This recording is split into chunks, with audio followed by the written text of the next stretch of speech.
Во студиото денеска разговарам со мојот гостин Марко Колев, градоначалник на општина Велес. Добар ден и добре дојдовте. Добар ден, благодарам на поканата. Ќе влеземе со првото прашање кое што се однесува на денешната тема во емисијата. Дали општина Велес има стратегија и план за локален економски развој и кои се развојните и структурните приоритети на локалната самоуправа? Вака, како сите општини во Република Македонија, и општина Велес поседува стратегија за локален економски развој. Јас сум бил учесник на изработката на многу голем број на стратегии, не само за општина Велес, пошто претходно работев долг временски период во Вардарскиот регион, имавме програми и фондови каде што изработувавме програми за локален економски развој за сите општини од Вардарскиот плански регион и за општина Велес, со тоа што тие се, знаете како, 4-годишни програми кои што се носат на ниво на една општина, како и сите општини во Република Македонија, тие се генерално стратешките приоритети кои што треба да ги исполнува една општина со конкретни динамички планови, акциони планови кои што се спроведуваат во одреден временски период. Но сакам тука да надополнам дека едно е пишано на хартија и тоа се звучи, но верувајте од два позиција на градоначалник, сето тоа што е пишано треба добро да се размисли дали може да се имплементира, заради тоа што се тоа поврзано со документи стратешки на државата, урбанистички планови, генерални планови, детални планови кои што тоа што ќе е напишано треба да се реализира, а за жал ние некако тешко ни одат оние работи кои што се поврзани со носење на големи одлуки за општините. Но ајде да бидеме малку по-конкретни кога велиме локалниот економски развој нуди подобри можности и услови за живот на граѓаните, но и можности и перспективи за младите. Па би сакала да ве прашам како локалната самоуправа може да ги мотивира младите да останат во својата општина, дали има доволно работни места и колку општината може да влијае врз економскиот развој. Велес е специфичен град, заради тоа што се наоѓа во централното градско подрачје и е обкружен со, можем да кажам, градови кои што имаат, за жал, што го нема Велес, тоа е оние технолошки развојни индустријски зони каде што државата привлекува голем број на странски инвестиции. Ние имаме неколку локални индустријски зони кои што генерално се пополнети со капацитет. Зборувам за индустријска зона Узус, Речани и другите индустријски зони кои што се на територија на општина Велес, кои што со години се пополнувале. Со тоа што голем дел од населението во Велес се движи кон Скопје, зборувам кон индустријската зона во Скопје, дел во индустријската зона во Штип, каде што оние големи фабрики привлекуваат доста млади и доста работна сила. Ние го имаме маркерот кој што се наоѓа во индустријската зона Карасвари, кој што исто така е еден од големите работодавци, можеби најголем во Велес, над 700 вработени, но ги имаме и другите фабрики кои што ангажираат голем број на вработени. Тоа што доаѓа до мене, пошто јас подолг временски период се занимавам и со ова моја моментална функција која што извршувам 4,5 години, но и претходно, пошто бев близок до општините, притисокот од населението за вработување и за барање на работа не е така голем како што беше пред 4-5 години, каде што се бараше работно место. Дали тоа значи дека младите иселуваат или зборуваме ако не остануваат во општината, барем се тука регионално? Јас можам да зборувам за Велес, согласно официјалните податоци, Велес во изминатите 20 години има изгубено околу 5000 жители. Од 55, отприлика 50.000 жители моментално има Велес, со тоа што има некоја третна миграција, но не зборувам надвор од државата, туку миграција Велес-Скопје, па враќање од Скопје кон Велес, но секако не можеме да не го потврдиме тоа дека има иселување надвор од државата. Зборувам за доктори кои што одат во Германија, луѓе кои што имаат одредени занати кои што одат во другите европски земји. Сега би сакала да одиме со кратки одговори и кратки прашања на теми кои што се дел од секојдневието, проблеми и нивно решавање. Ќе започнеме со инфраструктурата. Во кои населби од Велес инфраструктурните проблеми се најкритични во моментов? Јас морам да кажам дека граѓаните во Велес најчесто реагираат на големи проблеми со локалните улици, ударните дупки. Не звучи убаво.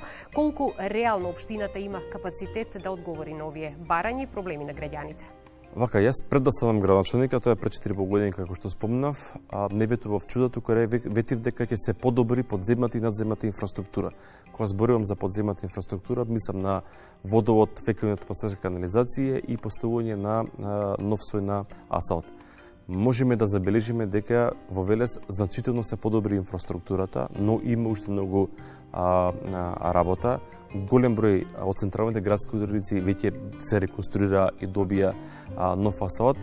Велес е таков прегубав во високите зони, тешко ни оди инфраструктурата заради тоа што не е пристапно пред се, но и тоа што кошта, например, во централното градско подрачје 100 денара, на периферните делови високите зони кошта 3 пати повеќе од централното градско подрачје. Ме прашавте за каде највеќе фали инфраструктура, секако тоа е поточно населбата Речани, која што можеме да кажеме по територија поприлично голема, каде што на времето биле бавчи, а сега со проширувањето и со урбанизацијата никнуваат куќи каде што луѓето живеат и верувајте потребна е нова инфраструктура. Потребна нова инфраструктура, но и голема е површината на самата населба. Ние таму вложивме доста финансиски средства, но има уште многу работа. Сега мислам дека централното градско подрачје и оние населби кои што гравитираат во централното градско подрачје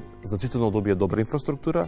Сега одиме кон повисоките зони, но и секако нема да ги заборавиме нашите села, заради тоа што и таму се пак живеат наши сограѓани кои што им треба работа. Значи завршивме една голема инвестиција во Иванковци, сега се преселуваме во Мучево, па после одиме во Башино село, во Карасвар имаме подобрување на водоснабдувањето и но кога говориме за комплетна реализација на овие инфраструктурни проекти, има реакции од граѓаните за одредени улици дека при нивната реконструкција ќе започнат градежните работи, а потоа траат со месеци. Улиците се раскопани и реализацијата не завршува, па зошто градежните компании не го почитуваат рокот за завршување комплетно на проектот? Не се само градежните фирми проблем. Генерално општините во Република Македонија немаат подземен катастар. Тоа значи дека ние кога ќе ја отвориме улицата не знаеме што се случува подземје. Така. Нас се случи во изметиве 2 години 2 улици да траат со реконструкција, можем да кажем, по 10 месеци.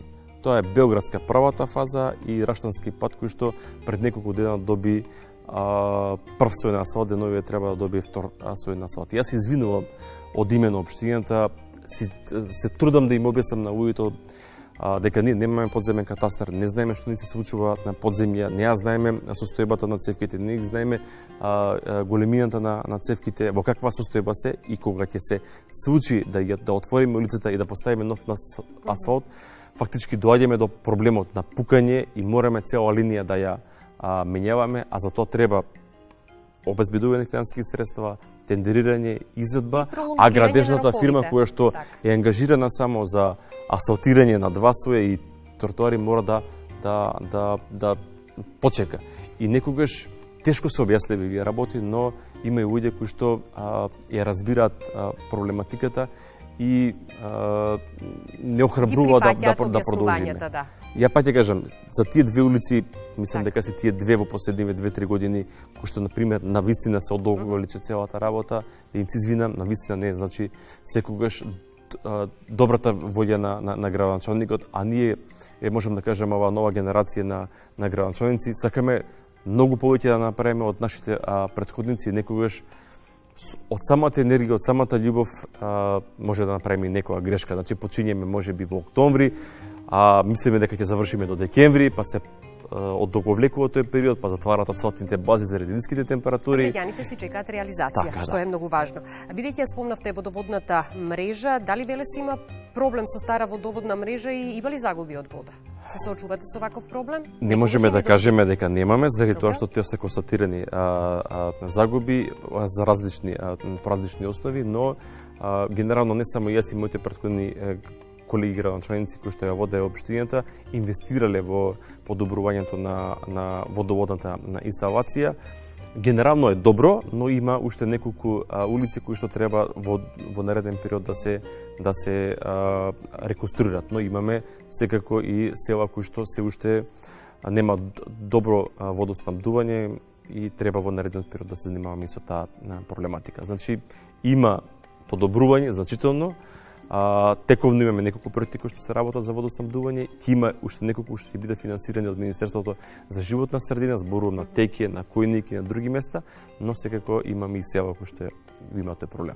Повеќе градови во земјава се соочуваат со собирањето и одложувањето на отпадот, па некогаш и со натрупување на отпадот. Дали Велес е доволно чист град и има ли проблеми со диви депони или несовесно отфрлање отпад од страна на граѓаните? Како го регулирате тоа? Ја мислам дека во последниве години значително е подобрана хигиената во нашиот град. Поставени се многу канти и континери и комуналното предпријатие се труди максимално да одговори на предизвиците. Ние мислам дека сме ретка општина која што секојдневно прави контрола дали континерите се празни или се полни, затоа што добиваме секојдневни извештаи од состојбата на терен.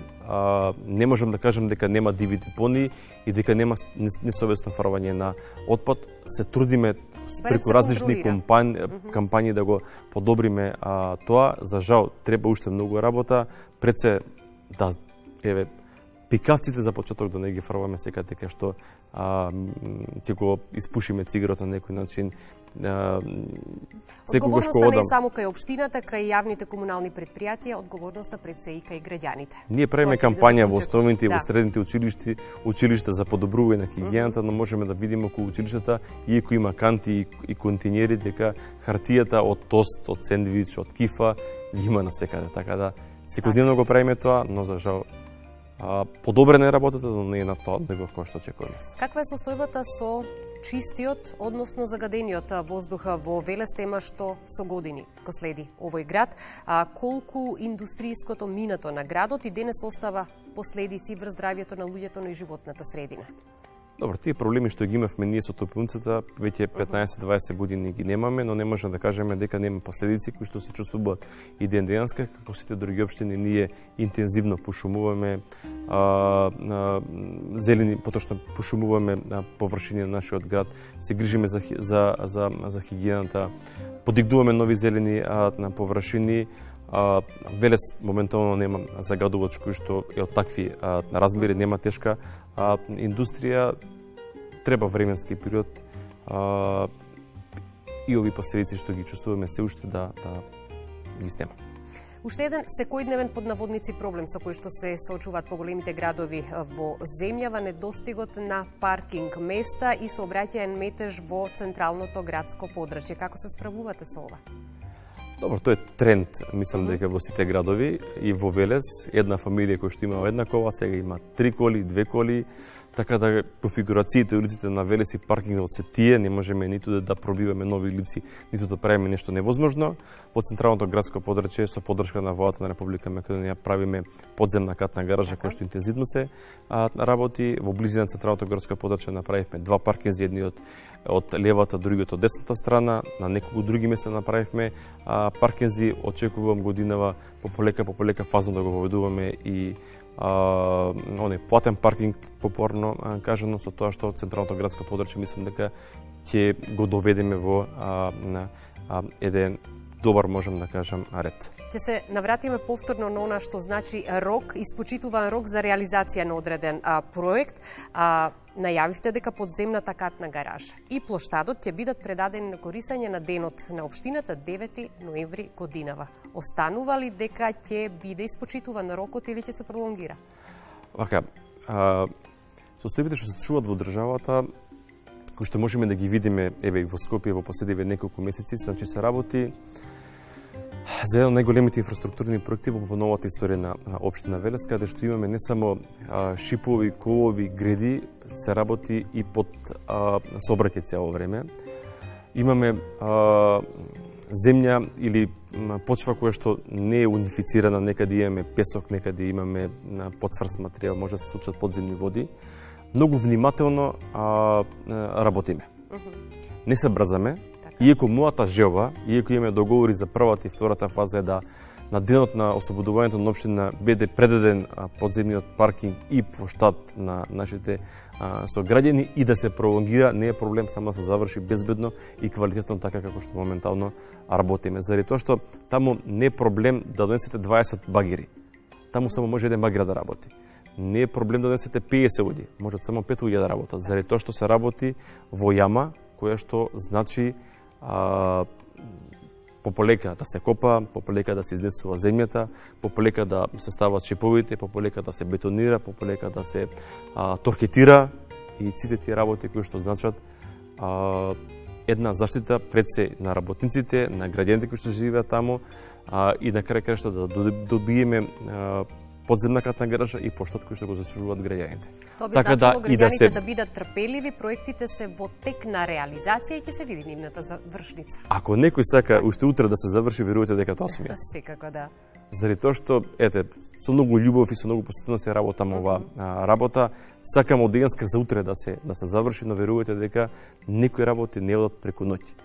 Треба временски период на проектирање, треба временски период на ревизија, на избор на фирма, обезбедување на финансиски средства, па не можеме секој да избереме, па некогаш се јавуваат фирми кои што можеби не се толку сериозни, па имаме проблем со нив. Така да животот е тука, постои и ја мислам дека го подобривме животот и ќе го подобруваме животот на граѓаните во сите сегменти. И во делот на сообраќајот, и во делот на паркирањето, и во делот на другите работи кои што значат хигиена, која спомнавме, животна средина, зелениво, Велес е прекрасен цветен град. Осветувањето го решивме во Велес пред година, поставивме лед цветелки 5000 кои што значат многу подобар изглед и повидливо, поголема видливост на нашите улици. Би сакала накратко да се осврнеме и на условите во рамки на образовниот процес. Каква е состојбата со училиштата, потоа спортските сали, градинките во градот? Дали ги има доволно? Ги задоволуваат потребите на граѓаните?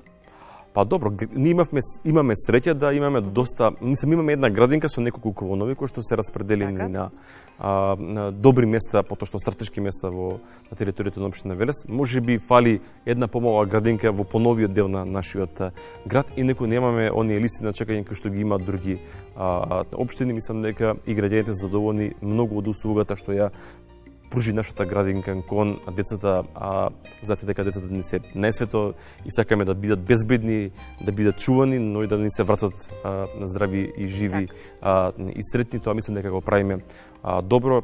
Вложивме многу финансиски средства во скоро сите основни училишта во нашиот град. Подобрена е значително состојбата и во основните и во средните. Моментално се работи кровот на спортската сала во гимназијата, се работи сега фасадата на Димитрije Чуповски, но претходно имавме инвестиција во Панко Брашнар, во Васе Гуинов, скоро секаде низ територијата на општина Велес. Оваа година очекуваме и децата да добијат униформи. Тоа ми беше едно мое ветување кое што во првите години од мојот прв мандат не можев да го реализирам заради други приоритети, но оваа година очекувам и децата од прво до девето деление да бидат со униформи и да има голем број на активности, да има добар колектив, добро раководство, се со цел да се чувствуваат сите безбедно и како што треба. Немаме уште многу време за разговорот, но ајде да заокружиме со култура. Во месец јуни се одржуваат Рациновите средби, една од позначајните културни манифестации во Македонија, кога, односно кој период ќе се одржат годинашниве 63-ти поред и кои содржини настани ќе бидат понудени, бидејќи општината е организатор? Тоа е една од најбитните работи што му се случува на општина Велес, значи Рациновите срби, значењето на Раци не само за Велес, туку за Македонија и пошироко, значи општина Велес со голем број на настани ќе го означи почетокот и крајот на чистувањето на овој голем великан. Ние фактички почињеме сега од недава, имаме трка трче за Рацин, се оди на Лопушник, има голем број на писатели кои што ќе дојдат во Велес, ќе има неколку митинзи кои што значат читање, ќе имаме Рацинови средби, детски Рацинови средби, така да програмата е при крај, не е се уште завршена. На денови мислам дека ќе имаме и пресконференција, ќе узнаеме во детали што се случува. Да. А и некој ќе биде достојно испочитуван на некој начин и достојно и културно ќе бидат организирани сите овие настави. За самиот крај, како обичен граѓанин кога ќе прошетате низ улиците на Велес, што сакате да промените и каков град сакате да видите, во каков град сакате да живеете? Да биде уште малку почист градот. Значи, безбеден е градот, безбедност е на едно високо ниво. Имаме ние домаќини луѓе, велешани, кои што се познати по многу позитивни манири што се случуваат, но ни фали уште мала, поголема култура и можеби во последните години мало помеѓусебно разбирање и почитување помеѓу нас. Заради тоа што сите сме гости на овој свет, така да го поминеме овој дел од нашиот живот, почитувајќи се малку повеќе. Ви благодарам многу за гостувањето и беше задоволство. Благодарам на поканата, тука сум секогаш.